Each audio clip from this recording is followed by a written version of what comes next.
Move back. If I don't do this right now, she dies. The janitor's voice cut through the private lounge like a hard truth nobody could bend. Celeste Hartwell, the billionaire host of the charity gala, was on the floor with her hand locked to her throat.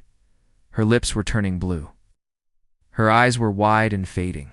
Round her stood a half-circle of wealthy guests and security, all dressed in perfect clothes, all holding perfect phones, and all frozen by a fear they did not know how to admit. Outside the lounge, the gala was still shining. Gold light washed over crystal chandeliers. Soft laughter floated through the hall. People toasted to generosity and success, as if the night was untouchable. But inside this smaller room, perfection fell apart in seconds.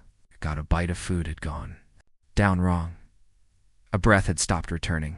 The room full of power suddenly had no power at all. Phones slipped in sweaty hands. Someone whispered for a doctor. Someone muttered, "Call an ambulance." A security guard shouted orders that had no direction. Guests stepped closer, then stepped back, terrified of doing the wrong thing to the wrong person. Nobody touched Celeste. They were scared of being blamed, scared of crossing a line drawn by money and status, scared of how it would look if they acted and failed. Their fear wore expensive shoes, but it was still fear. Malik Johnson appeared in the doorway with a mop cart beside him, tired eyes and a uniform most people never looked at long enough to read. Black 35, lean with shoulders that carried too much. He was the night janitor at Stonebridge Tower. In this building, he was treated like a shadow. People walked around him without meeting his eyes. Some didn't even step aside. Was used to being invisible. Had learned to do his job quietly and leave no trace except clean floors. Tonight he was supposed to stay in the service halls, wiping spills and emptying bins. But he heard the choking gasp, then the sudden silence. That followed, and his body moved before his mind asked if he belonged here. He knew that silence. He had heard it before in a hospital room 3 years ago. Right after the last breath of his wife slipped away, Malik's life had been built on grief and duty ever since. His wife Layla had died from illness that moved too fast for hope to catch up. He could still remember the smell of clean sheets, the cold light, the way her hand felt lighter in his as the hours passed. He left that hospital with a 2-year-old daughter named Ava and a promise he whispered through tears. He would keep their girl safe. He would never freeze when life needed him to move. Bills did not pause for grief. Malik took whatever work he could find, a day job when possible, a night job when needed. His hands grew rough from honest work. His eyes grew tired from sleeping in scraps. Every night he tucked Ava into bed, kissed her forehead, and told her the world was still good, even when he felt hollow inside. She loved stars and planets, and she covered his small kitchen wall with drawings of space. Malik kept every one of them like they were oxygen. 2 months before this gala, Malik took a first aid class at Ava's school. He did it because helplessness was a pain he refused to carry again. He remembered the instructor's words like they were carved into his bones. When someone can't breathe, waiting for perfect help is how people die. You are the help. Now, in the lounge, he saw Celeste's color draining. He saw the circle of helplessness. He dropped to his knees beside her with a calm speed that surprised everyone watching. A man in a tux tried to block him with a sharp hand and a sharper look, saying, "That's Ms. Hartwell, step away." Malik didn't even look up. His focus was locked on the only thing that mattered.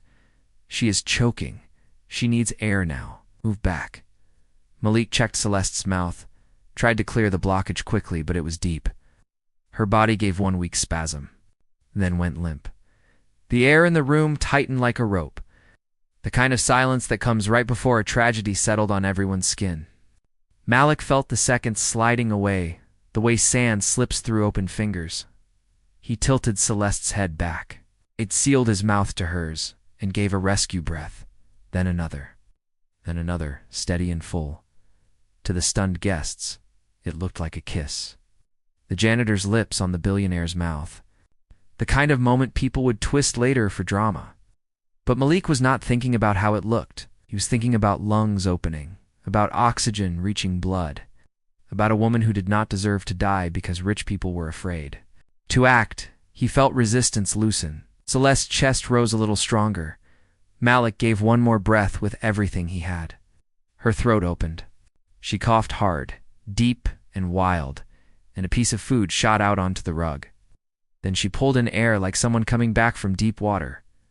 Color rushed into her cheeks. Her eyes blinked, shocked at life returning. For one beat, the room stayed frozen. Not from fear now, but from awe.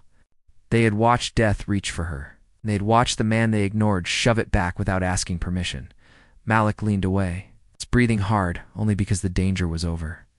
Celeste turned her head toward him, eyes wet, voice rough and small. "Thank you." Malik nodded once, calm on the surface, even while his heart shook.